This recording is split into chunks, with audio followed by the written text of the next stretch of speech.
When I tell you that being in a coma is one of the worst things you can ever experience, 0 over 10, do not recommend. Believe me when I say so. I bet you didn't know that when you're in a coma, you could hear everything that is going on around you. You could hear people talking about you. Is enough to traumatize a human being. Now, everyone's experience in a coma is different. A lot of people just black out. They don't even know what happened. But me, I was conscious. And I knew a lot of the things that were happening around me. Not only that, I could feel pain. I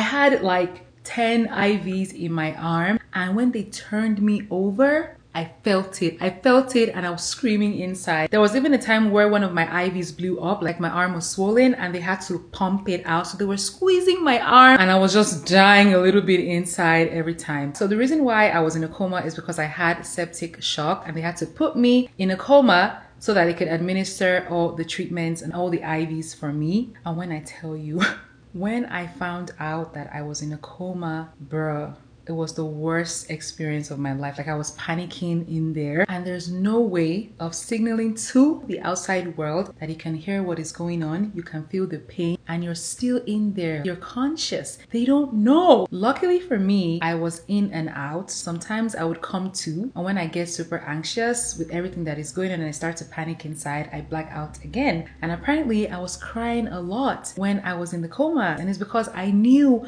what was going on. And then every time they would open my eyes, I would see, but there's no way I could tell them any of that. So it's kind of like feeling trapped in your own body, not being able to move your arms or your legs or your eyes. Overall, it wasn't a good experience for sure. And I know some people have been asking whether when you come out of a coma, does it feel like you were well rested? Absolutely not. You most likely feel like you were hit by a bus, because there's a lot of pain in your body, and when the pain meds start to wear out, you start to feel every inch of the pain.